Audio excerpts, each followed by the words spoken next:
So I'm going to go over some quick tips regarding the psychometry exercise that we do as part of our Spiritual Hypnosis membership group hypnosis events. So every event starts with group hypnosis. You're in hypnosis for about an hour, hour and a half, depending on the session. Then we take our bathroom break, then we go into the psychometry exercise.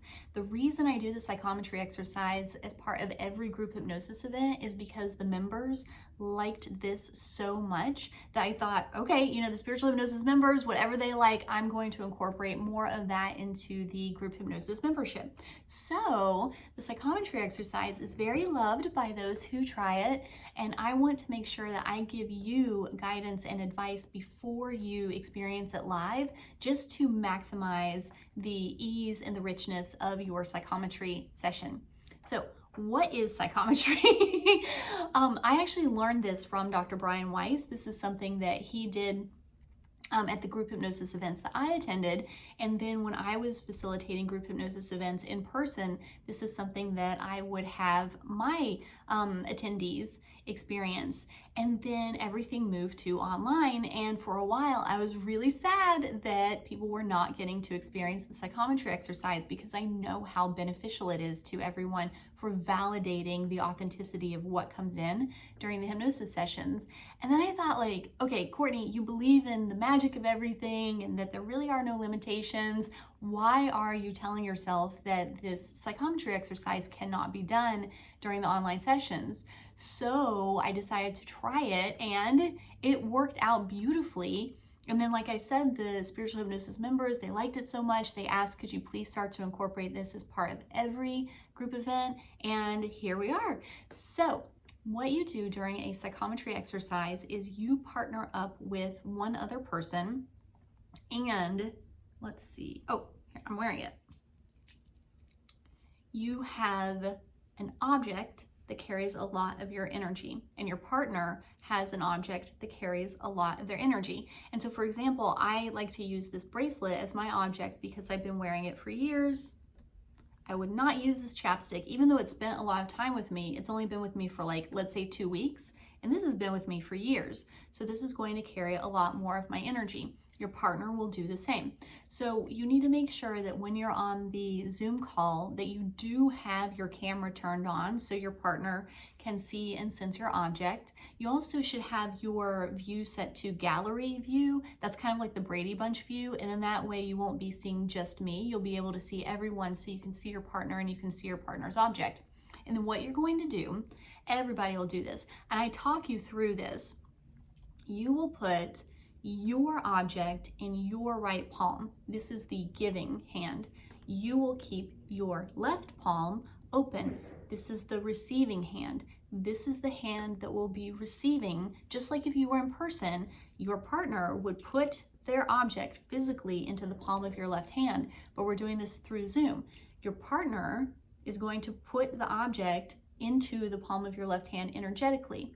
So really what that means is you open up to receiving energetically your partner's object's energy into the palm of your left hand.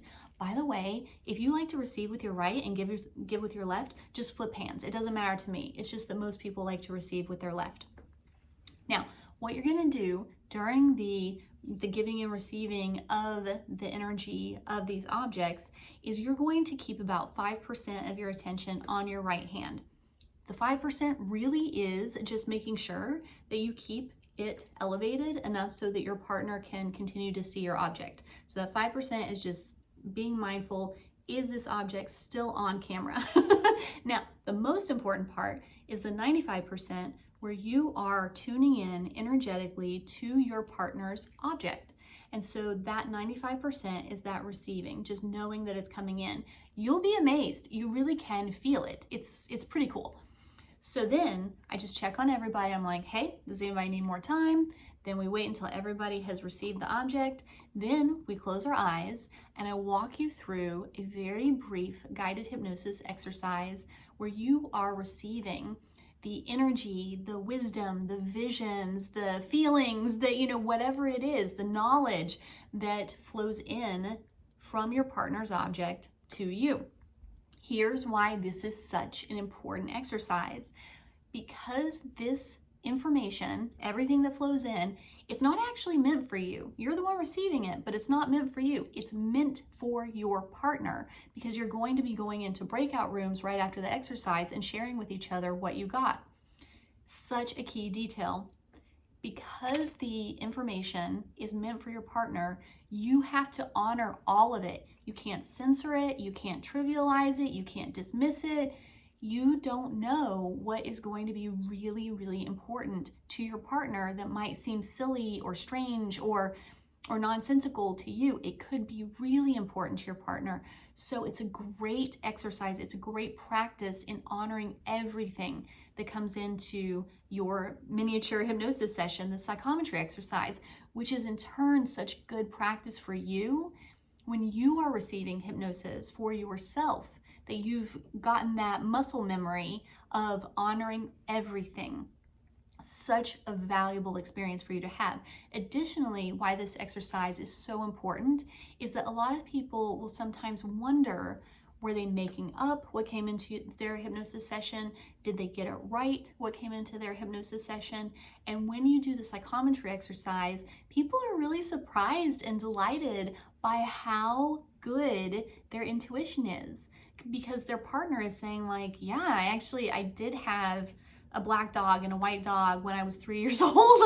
That is something that's accurate. It's wild what comes in that you will get right. And it's really cute for me to see so many people say like, oh gosh, I have so much sympathy for whoever partners with me. I'm going to be such a bad partner. And then they had their exercise, they talk to their partner, and the partner's like, yeah, you nailed all of it. So the confidence building that happens as part of this exercise is really, really essential for you feeling even more confident about the hypnosis wisdom that you receive in your hypnosis sessions, whether it's the group hypnosis events or one-on-one sessions.